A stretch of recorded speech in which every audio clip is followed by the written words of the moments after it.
Awesome. Thank you so much. And thank you all. I'm sorry we were a couple minutes late. I just had my first grandbaby 24 hours ago. So I'm sitting in the hospital as we speak. And I looked at my daughter and I said, I'll be right back. Got to do this really important call. So if you can't hear me or the video's bad or something, Ginevra, my business partner, will jump right in, but did not want to miss this opportunity to pour into all of you today. So thank you so much, Kim. My name is Robin Henricks. I am the co-CEO and team leader with Ginevra Collins, my business partner in the Overland Park, Kansas Market Center. Prior to doing that, I was a mega agent in Charlotte, North Carolina. Then I became a team leader in a little small town called Burlington, North Carolina. I built that market center to over 300 agents with a MLS of about 657. So if you can imagine, that was a huge feat. And then I became operating principal of 2 market centers, ownership in 3 market centers. And then I also was the regional growth director of the Carolinas region, where I coached and trained our fabulous team leaders there. And then ultimately ended up in Overland Park, Kansas. So today I'm really passionate. One of my biggest passions is building teams.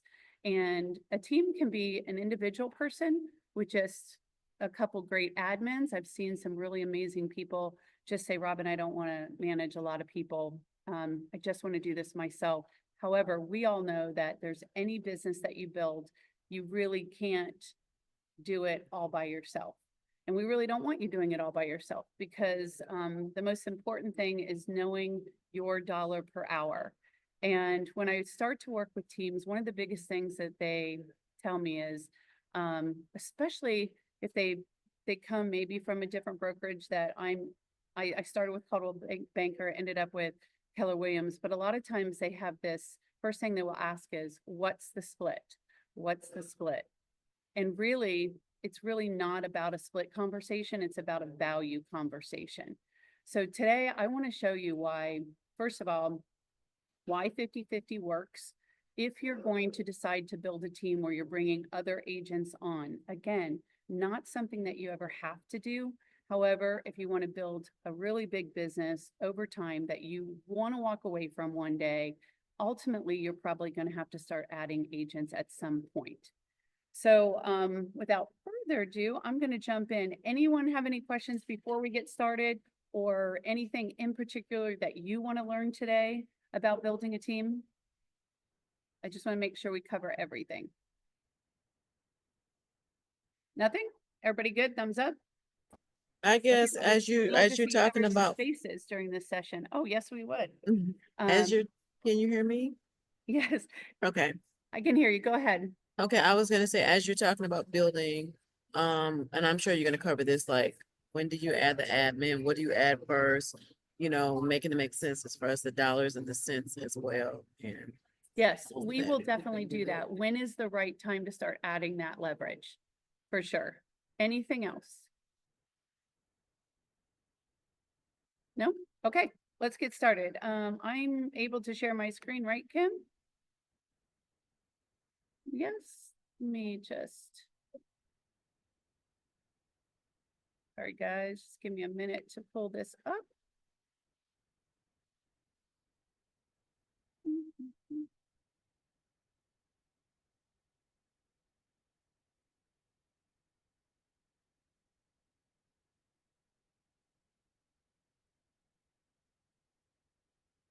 Guys are just being so patient with me sitting in this hospital.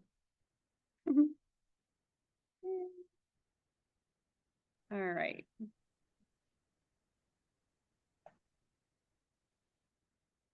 Can everybody see my screen right now? The present view? Everybody can see that? Yes, okay, perfect. All right, so the big question is, what is my dollar per hour? One of the things that most people with a lot of money know is they know, or that have big positions, they know what their dollar per hour is. Warren Buffett knows his dollar per hour down to the penny. He tells this story, how he will actually walk past $100 bill on a sidewalk because he knows that if he stops for that dollar bill or that $100 bill, he stops, he bends over, he picks it up, he knows he's actually lost money. So, I mean, as crazy as that sounds, he won't pick up a $100 bill, all right? So do you know your dollar per hour to where you wouldn't stop and pick up a $100 bill, right? All right, so what is my dollar per hour? And this is going to be very interactive, so I want you doing this exercise together. So when building a business, we call them teams in our ecosystem. I want you to start switching that mindset from team to business, okay? Real estate for the last hundreds of years, we've done things very differently than what any other business would ever do. So a business owner starts with an idea, and then they take it to somebody, and then they start looking for leverage of how they can build that business over time.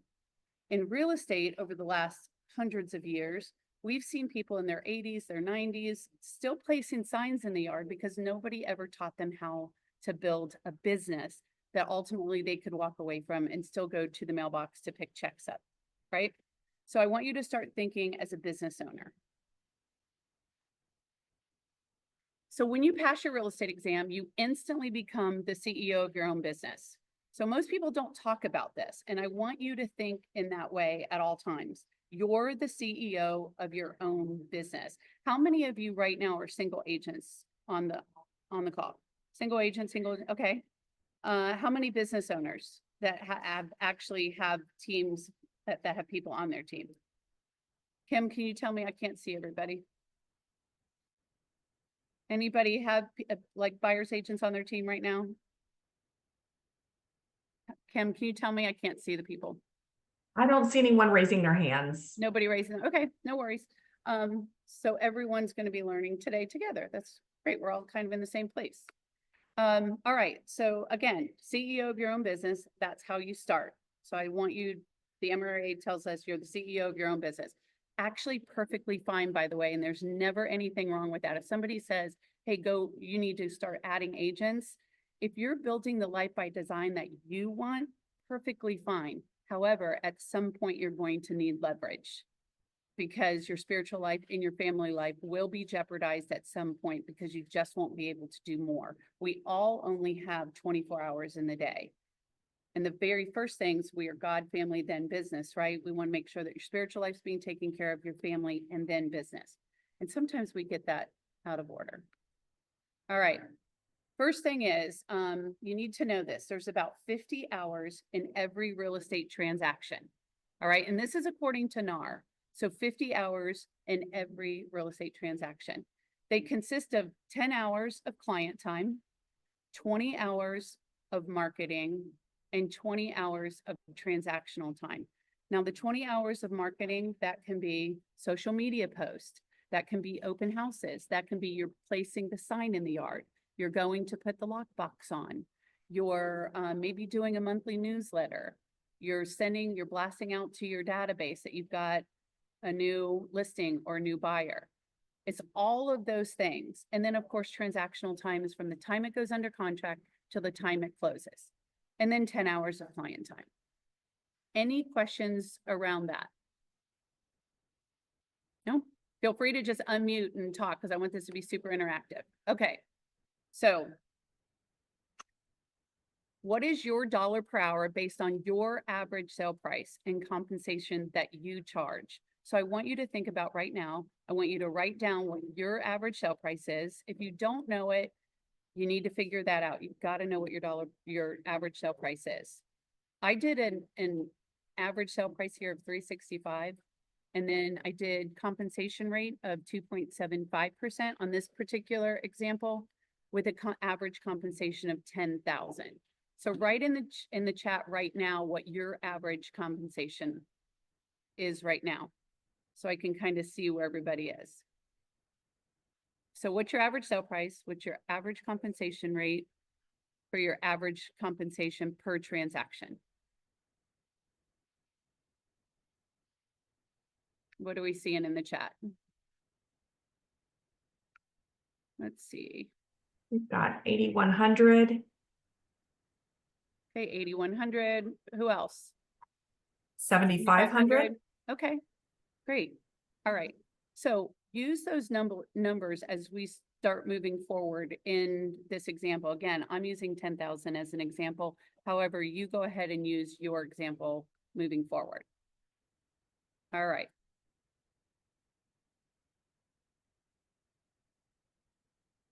All right. So based on your average commission, again, I took 10,000, divide it by the 50 hours of compensation, and I come up with a $200 per hour compensation. Again, whatever your number is, divide it by 50 to come up with your dollar per hour. So how many are shocking by what your actual dollar per hour is? Anyone? It's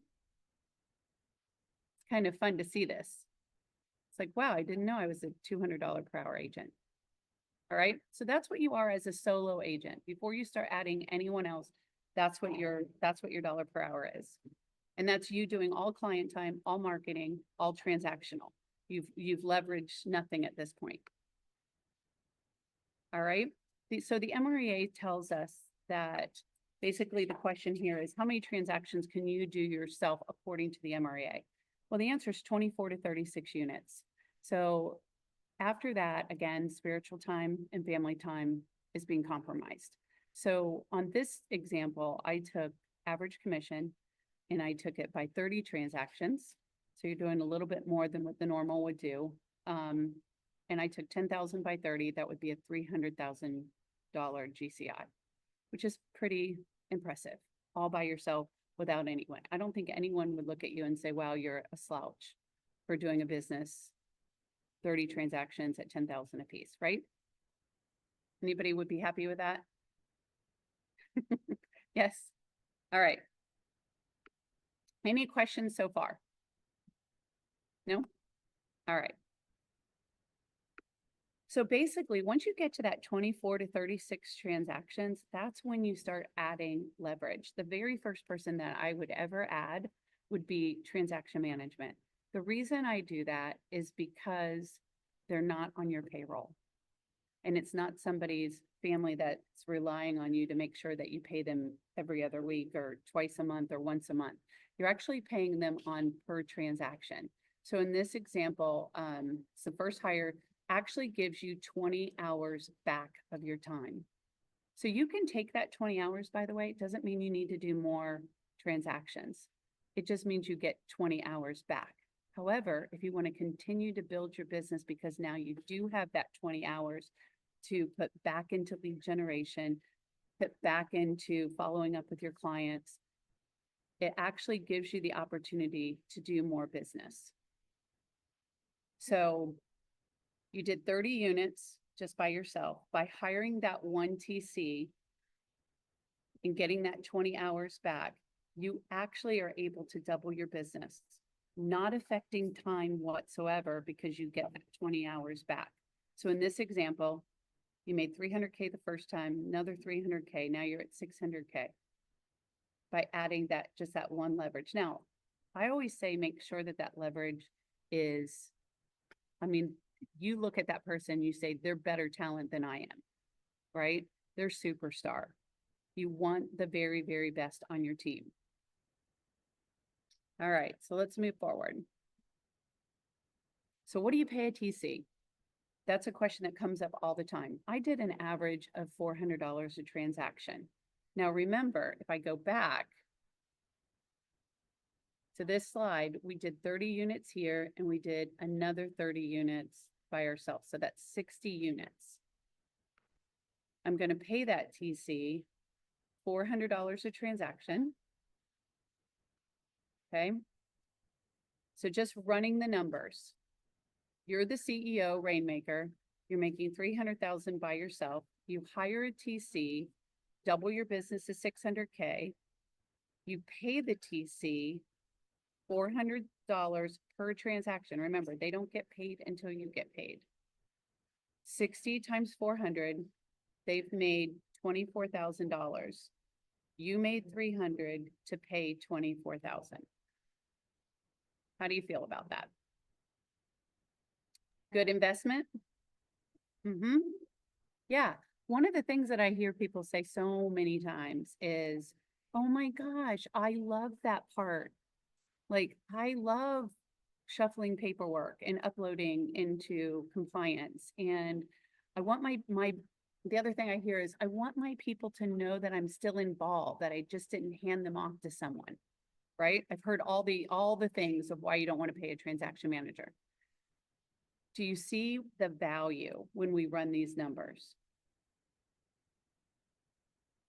There is not a client that you're working with that wants you to be the paper pusher versus the negotiator, the one overseeing the transaction. They want you to remain in your lane, and your lane is CEO.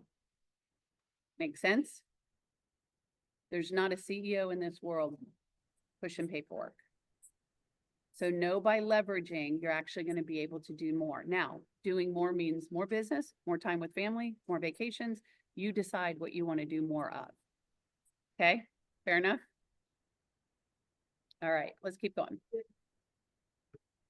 I had something, Robin. Yeah, absolutely. I just wanted to make a comment on that piece. You know, I charge an admin fee, and at closing, my buyer or seller, they pay for that transaction coordinator. And day one, as a new agent, I did a transaction coordinator. I just did, and I'm always still involved with my client. I let them know that once we go under contract, now Rob is gonna be keeping us on track and this, that, and the other. And then they see what they're paying for because Rob is amazing. But I'm still, calling them, texting them. I still talk with them. But Absolutely. Rob just takes that load off of me, so you don't lose contact with your Yeah. client. I still talk to my client. Absolutely love that you added that, because one of the things, never allow a transaction manager to say, that's my job. You don't need to be copied on emails, or you need to be copied on everything. And the best thing that you can do is reply all and say, thank you so much, Rob. You're a rock star. That way the client they know that you're paying attention. And I do that. I'm Mhm. like, and he says on behalf of Sandretta, he CCs me on everything. And I reply Yeah, in that manner it's, because he's amazing. it's awesome. Thank you for adding that. All right. So now, what's your new dollar per hour? Because I've given you that 20 hours back, right? So the only thing that you have now is you have transaction time, or not transaction, but marketing time and client time. So if I take, in my example, if I take that 10,000 divided by the 30 hours that I have left, I now become a $333 per hour agent. So I went from 200 to 333 by that one hire.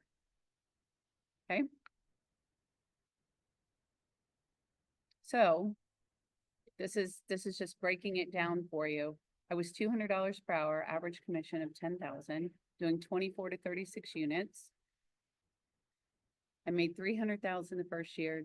Then I added that transaction, made another 300.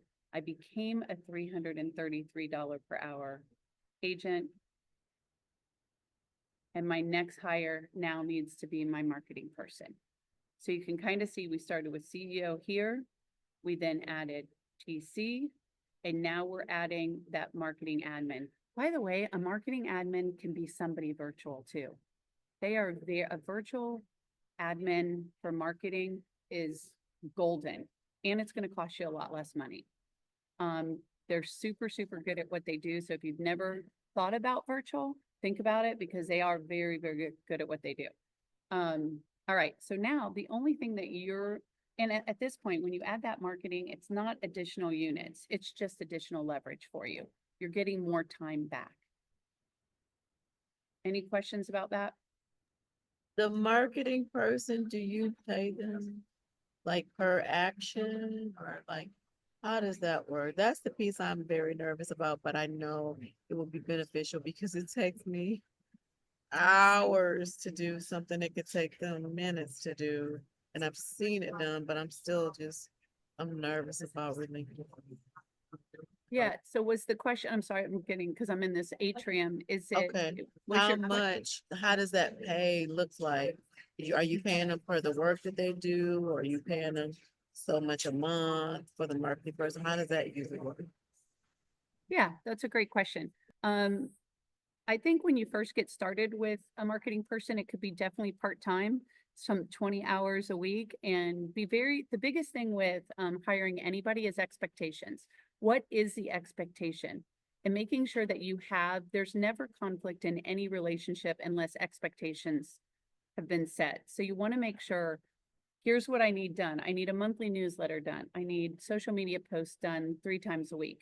I need just listed and open house flyers done. I need a buyer's consultation done. I need my listing packages done. What is it for you that you want done? And then you negotiate that fee, whatever that fee may be. Virtual, you can get anywhere from $400 a month to $1,500 a month. You know, do you want them editing reels and Instagram posts and those kind of things? You're going to want to make sure that you get somebody that's tailored to what you want your business to look like. You don't want to hire a marketing person that says, yeah, I have some experience in editing video, and then they have no idea what they're doing.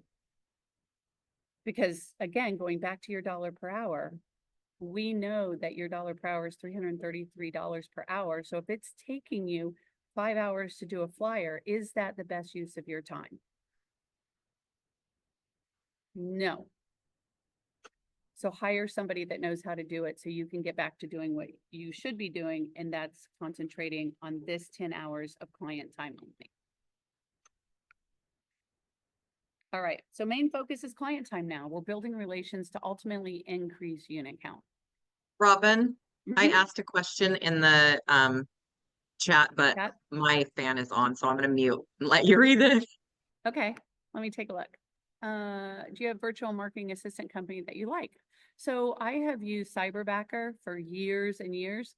However, I will tell you, there is all kinds of awesome virtual people that do a great job. I would just research and make sure that you do your due diligence to find the right person for you. Because I've had really great cyberbackers and I've had really crappy ones. Just being What is honest. that second word? You saying backer as in B? Oh, cyberbacker. Ginevra will put that in the chat for you. Thank you. Thanks, Ginevra. So they're good. However, there's some other really great ones as well. So just research what works best for you. And again, you can add a transaction fee that can cover a lot of these marketing fees for you, or your transaction management fees. You can charge that transaction fee back to your client as well. All right, so building relationships. That's what you need to be focused on. Okay, so, oopsie, sorry about that. I just hit the wrong button. All right, so what's your new dollar per hour? So if it's only, again, based on my example, use your numbers. If your number's not 10,000, so 10,000 divided by the 10 hours that's left now, I now become $1,000 per hour agent. So remember, when I started, I was a $200 per hour agent, went to 333, and now I'm $1,000 per hour agent. Just by those 2 hires, by the way. Pretty crazy. So now what? Now you're doing 60 units a year. You've got tremendous leverage with your admin and your transaction person, your marketing person you've got in place. Now what do we do?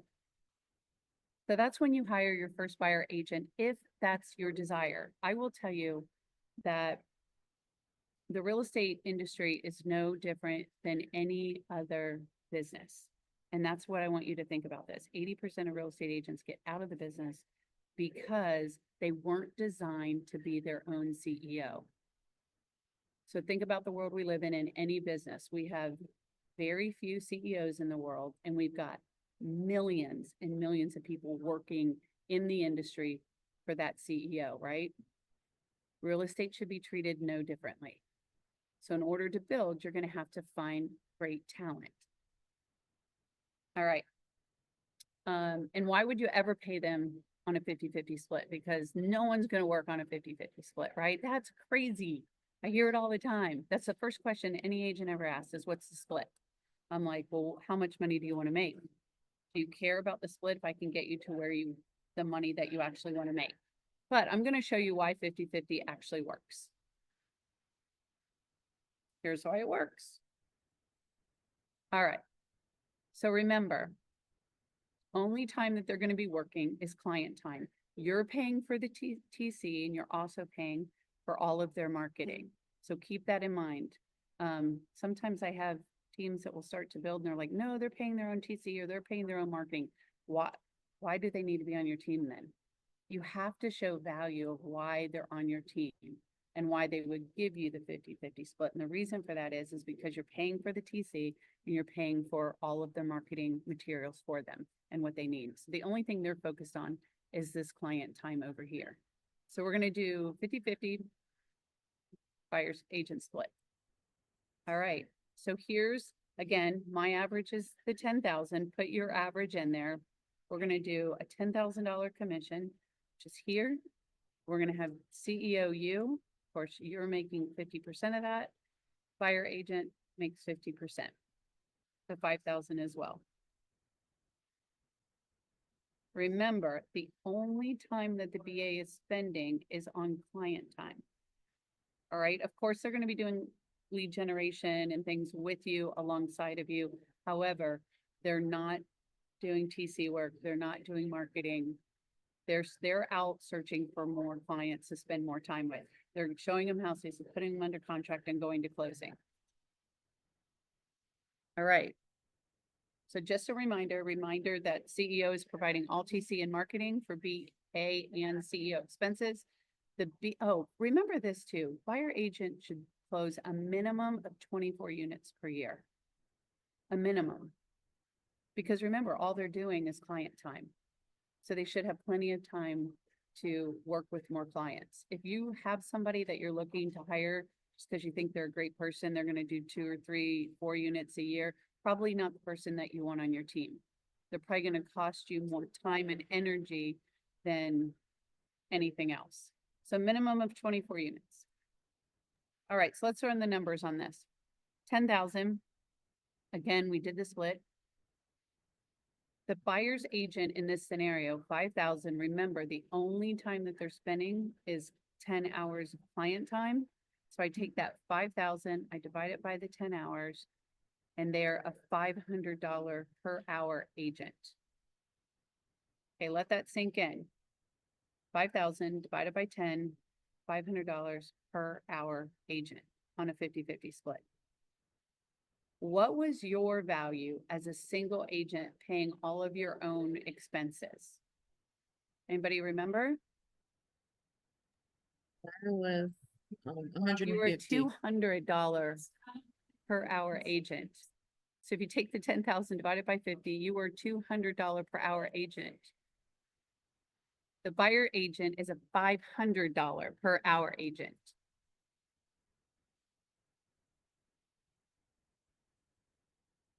So let's take a look at the buyer agent again. Here we are. $500 per hour, you a $200 per hour agent. I'm just going to pause this for a second. I want to take a look at your faces. Is that an aha for anyone? It's pretty crazy, right? Okay. All right. So the buyer's agent is making $300 per hour more than you are as a single agent, and based on 24 units, would have made $120,000 on your team on a 50-50 split. Any questions around that? Comments, ahas? Like, how did that, is it because of how is that possible? That's insane. Oh, it's real. It's just numbers. Numbers don't lie.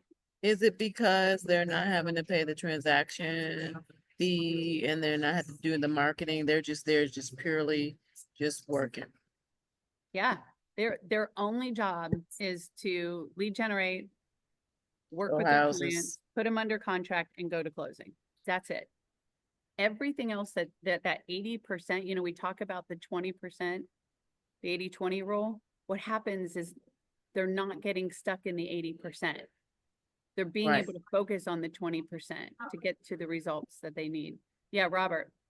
Does that assume that there's some scalability in the marketing efforts that are going on to support both the CEO and the buyer's agent?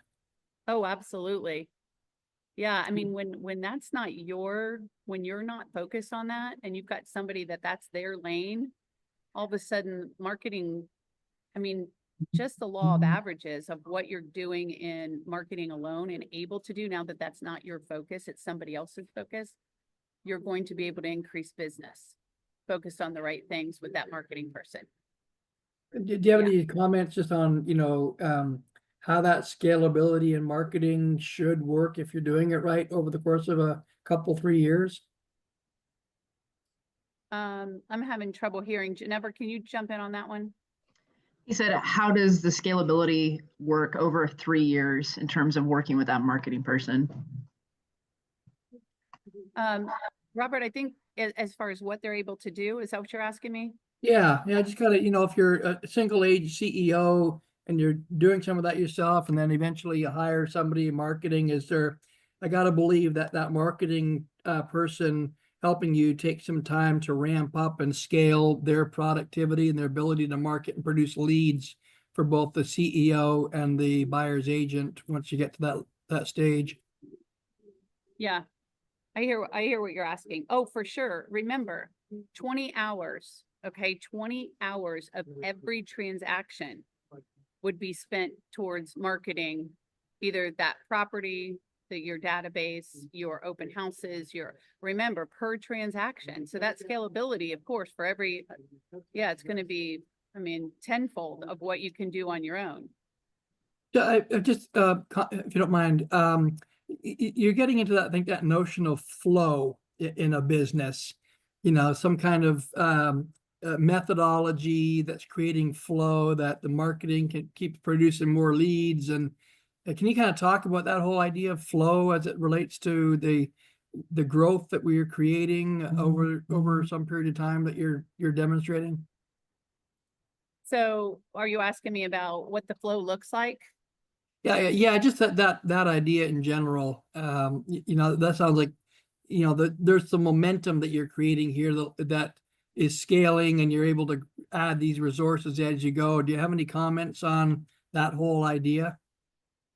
Yeah, I think the biggest thing is as you scale, first of all, the first thing that you're going to do is hire talent, right? And as you scale, you're going to want to start doing different things with that marketing person, right? You're going to see what works. You're going to be always studying every 3 months. You're going to be looking at that ROI. Hey, are the newsletters working? Are the open houses working? What are we doing that we can do better? And really working that database at a really high level. Most people miss out on the opportunity to work the database, and making sure that the database is getting what they want, that they're not like saying, stop bothering me. But yeah, you're going to be, I mean, it's definitely going to scale, and you want to hire talent to begin with so that talent can scale with you. And you're not going to be looking for new talent every 2 years as you get more business, because they can't keep up with how you've grown your business now. And one of the things that Robin does really well is, Robin, would you go back to the full picture of the chart? This You know, one? maybe talk about like that lead buyer's agent model that we talked to our teams about. I think that might make more sense too. Oh, gotcha. Yeah. So the first thing, I mean, that lead buyer agent, or the first buyer agent that you actually hire, you want to look at them and go, they're better than I am. Like, wow, this person's a superstar. I mean, and don't be afraid of superstar, because what I hear people say is, well, they won't stay with me very long. They'll leave once I get them some leads and they start if they're doing 124,000 on their own, they'll probably leave me. No, they won't. They won't leave you if you show them a path. So it's like think like any other company. You go in, for example, I'm going to be the teller at the bank, right? They hire me as the teller. Now I become the head teller of the bank. Now I become the manager of the branch. Oh, now they're going to make me the district manager of multiple banks, right? So I want you to start thinking like this with your real estate company. You hire that first talent being the best talent you can hire. Now, guess what? Now maybe they become the lead buyer agent. And now they're going to train the other agents that you bring on. And maybe you're going to give them a 5% override on that 50-50. So they stay with you. You have to show them a path to growth. Remember, think about a circle, like, and you're the circle, you're the CEO, and they're inside your circle. As long as your world stays bigger, as their world begins to grow, they'll never leave you. But if your circle never grows and you start building your people and their circle begins to grow, and eventually their circle's outside your circle, that's when they leave. Make sense? You just always have to think, what is the CEO that I want to be, and what opportunity do I want to open up for the people around me? They're going to start off as a showing assistant or a buyer's agent or whatever, but no, you need to make sure that you have a growth chart on your wall that says, you know, these are empty circles right now, but I see you in one of these places. If anybody would have told me that as a mega agent, I could be a team leader, an operating principal, an investor, a regional growth director, a this, a that, and I could have all these things happening, I would have said, you're probably smoking crack, because I just knew that I just need to sell real estate, right? I was a single mom. I got to sell another house. You have to show people the path to something bigger, which only, by the way, makes your world bigger. When their world's bigger, your world just got a lot bigger. Make sense? All right. But I wanted to Thanks, say Jennifer. something quick too on that. This is beautiful because when I was on a team, I was solo agent, then I went on a team, they had major leads, and then I went back solo. But the beautiful thing I love about this, that 50-50, it makes sense, because if I was on that team and I didn't have to worry about my marketing, now they did my signs, they did do my marketing, but my transaction coordinator, I had to pay that. And I was just like, no, so if they would have offered me that, I would have stayed, because then I could have just totally solely focused on showing houses, getting in front of the buyer, which is what I love. But this makes sense. Now I see why that 50-50, why it would work, and then showing them growth. This is awesome. Yeah. Yeah. Thank you. Yeah, that's what people think. It's like, oh, I just send them a bunch of leads. Well, we know most leads are crap, right? So what other value? And I want you to write this thing down too. I want you to write these 5 things down too. So there's 5 values to any team, by the way. So just kind of make it as a pyramid. So your first person is you. So, oh my gosh, Tina, I love you. Can I just be on your team, please? I love you so much. And most times that's why people join teams. They just love the person. Well, I will tell you that is the lowest value of anything. They probably won't stay long, but they'll join you and then they'll leave you, and then you'll wonder why, because you're still a great person. They still love you, but there's no value. Like you said, Sandretta, it's like, what else were they doing? Nothing. Okay. The next thing is training. They love you and they train you, so they'll stay with you longer. Third thing is systems. They love you, they're going to train you, and they have amazing systems in place. It's a plug and play. So their database is being fed and nurtured, and they're not even having to do anything while they're asleep, right? It's just taking care of these great systems. The next one is leads. So they love you, they're getting trained, they have great systems, and they're getting leads. And I will tell you where most of those leads should come from. It should come from the Rainmaker or the CEO's listings, not necessarily online leads or what paid leads or whatever. They should be coming from the CEO's listings, marketed the right way. And then the biggest and most powerful is appointment set. And that's going to be an ISA or an OSA, an inside sales agent or outside sales agent. If you can say, like, Tina, hey, I've got an appointment for you tomorrow at 9 o'clock with the Smith family. They're ready to buy a house. I mean, that's probably the most powerful thing for an agent, is that to have that appointment set for them. However, that's a little bit into building this team before you add that person. Okay, because that's the follow-up key. All right, let's keep going here. How much time do we have? Oh, we're good on time. Okay. All right, so again, just to reiterate, the fire agent is making $300 more per hour than you were as a single agent, 50-50 split. Remember, never, ever, ever about the split. Get the split conversations out of your head. Doesn't matter. Never about a split. Always, always, always about the value that you provide as the CEO. Always. Okay. All right, I think that's my end of my. There you go. So that was it. So again, going back here, you guys can take screenshots or whatever you want of this. I'm gonna leave it up here just for a second while you take a picture if you need to. Will the recording be in our base coaching resources thingy? Yes, yes, it Awesome. definitely will be. Can I ask a I said question? yes, Kim. Yes, you're spot on. Can I ask a question, Robin? Yeah, absolutely. So if you are, bear with me because I'm a little bit new to this. So if you are a rainmaker and you're doing a 50-50 split, what do you do when that person, like, are they getting any piece of the rainmaker's pie? Like, if they're doing things outside of that 50-50, right? Like, does that make sense? I'm not making sense. So are you having them do like transaction management? Are you having them do marketing? Are you having them do other things? What, help me understand what you're asking. No, I think I should, I'll wait and I'll try to form the question in my brain better. I think, are you talking about, Tina, if they have their sphere, if they have their own league, their Yes. sphere?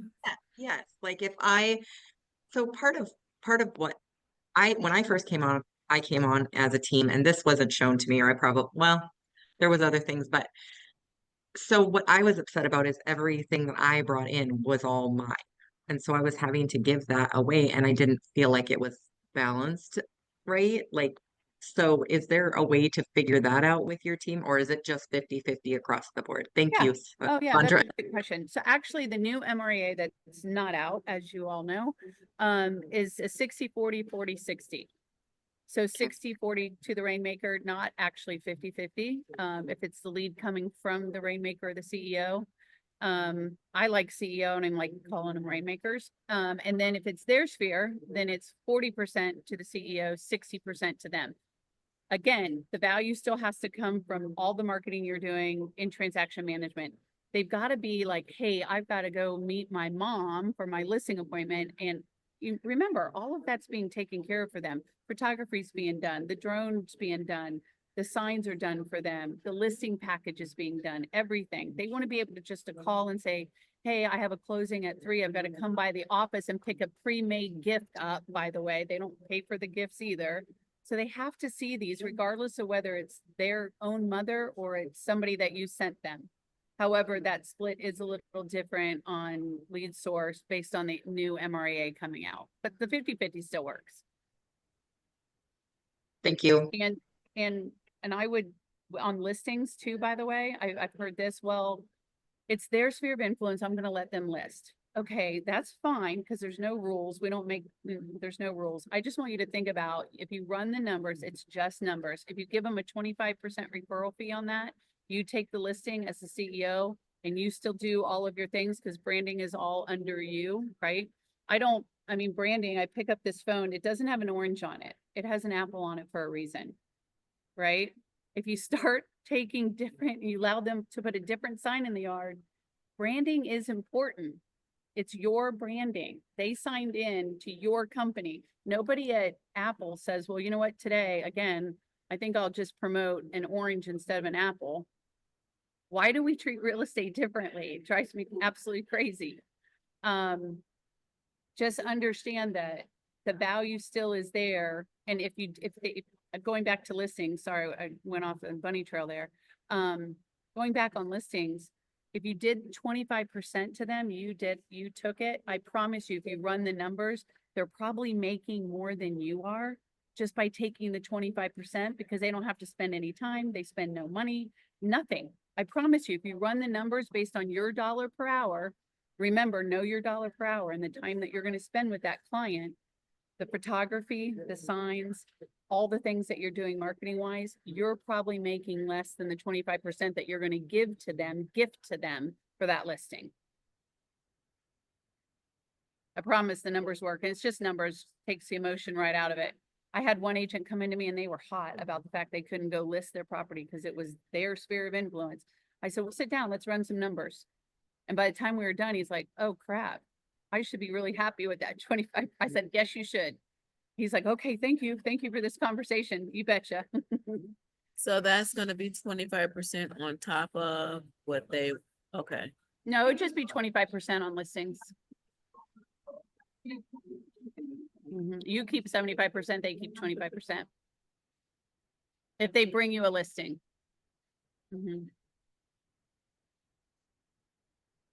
What other questions? Robin, I got a question for you if you don't mind. You mentioned in your intro, you kind of you've been in different regions. When you were going from into a new territory, how did you get yourself started? Not knowing anybody, assuming you didn't know anybody in a new region. I'm having a hard time hearing you, Robert. Can you turn up your volume maybe? Should I yell louder, or I'm not I sure? I hear them perfectly. Okay, there you go. I can hear you better. Okay. In your intro, you mentioned you'd bounced around the country a little bit. Assuming that when you were making a move, you went to an area maybe where you didn't know anybody or knew very few people, so you didn't have much of a sphere. What did you do to get a business going in a new area?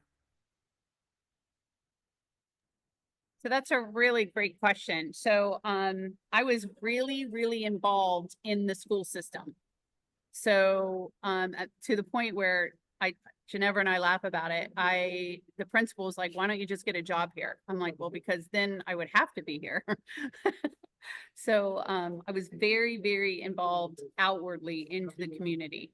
So we did events. If it was a 5K event, we had a table set up with water bottles and, gift basket to have people sign up for just a Dick's Sporting Good, whatever, gift certificate.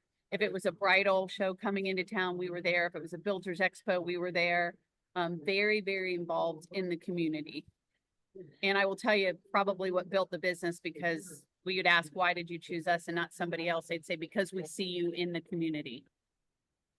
Thank you. Just giving back. Great question. And in Burlington, by the way, in North Carolina, it was a small, they thought I came from the city of Charlotte. And they had a very small mindset. We did not have MREA agents in Burlington. I think the biggest GCI in my market center at the time was maybe 200,000. Still a great business for a small town.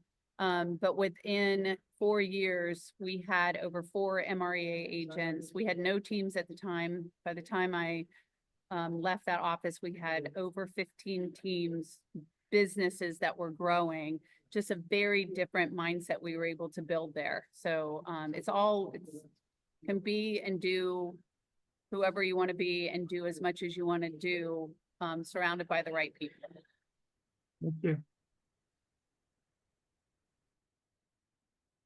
Anything else? What other questions? Was this helpful today? Yeah.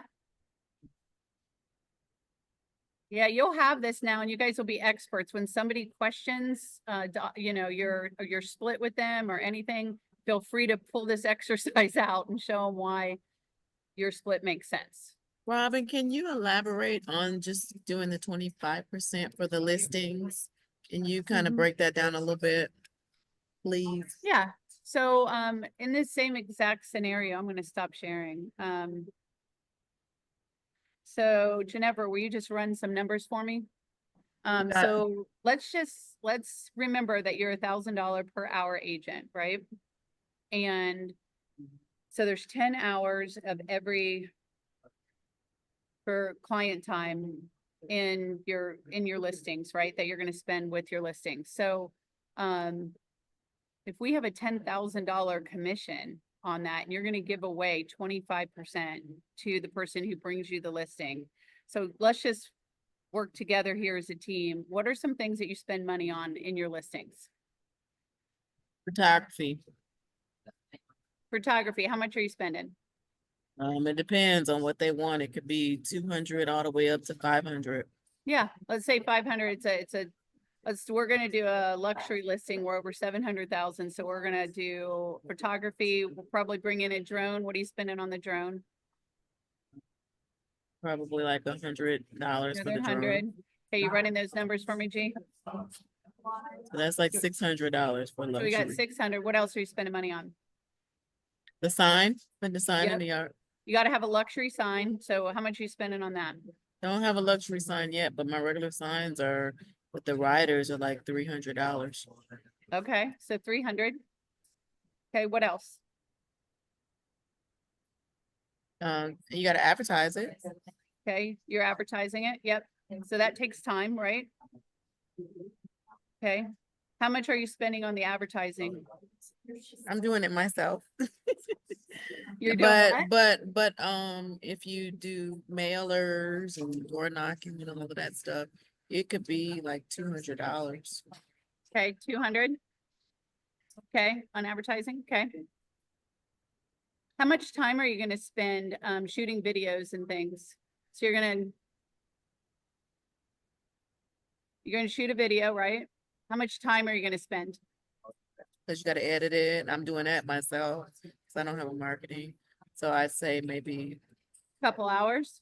yeah, maybe like 3 hours, cause I'm slow.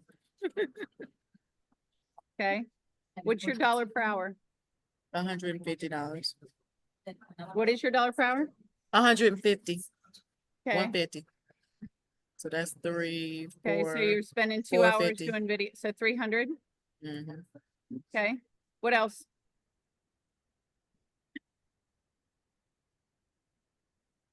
How much time are you spending with the client? Mm. Yeah, you gotta go to the listing appointment. Then you gotta go back and But we already said Make 10 sh- hours, right? For 10 hours with clients. Yeah, 10 hours at least, Yeah. right? So 10 hours times 150 is what?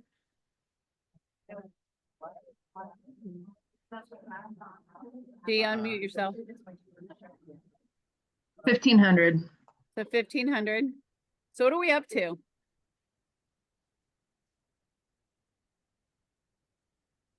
Still haven't gotten into writing the contract, negotiation, talking the title, talking to the buyer's agent, talk. Yeah, We're at 2,900. We're 2,900, okay. On a $10,000 commission, they get 25%. How much do they get? 2,500. They get 2,500, right? We're already up to almost 3,000. And like Takesha said, we haven't even spent probably another $2,000 worth of time, right? What are you going to end up with? So let's take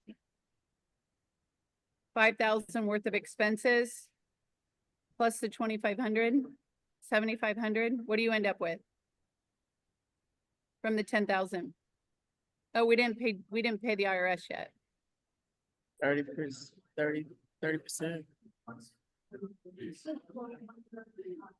and if you haven't capped, you still have to pay your broker, and that's on both ends. Yep. Exactly. Do you guys see why 25% referral fee? Like they should take it and run with it? That makes sense. Thank you. You're welcome. Oh, wow. And that's the benefits of being on a team. Because if you Bingo. weren't on a team, you would be spending all that money Bingo. and you would make less Bingo. Mhm. and have less time and have less business. Y'all, it is never, ever, ever, ever about a split. Ever. It's about the value that that person is bringing, that the team that you're on. Was this good today? Yeah. Yes. Very, very good. Thank you. All right. Well, you guys have a great day. I get to go back and see my grandbaby. Congratulations.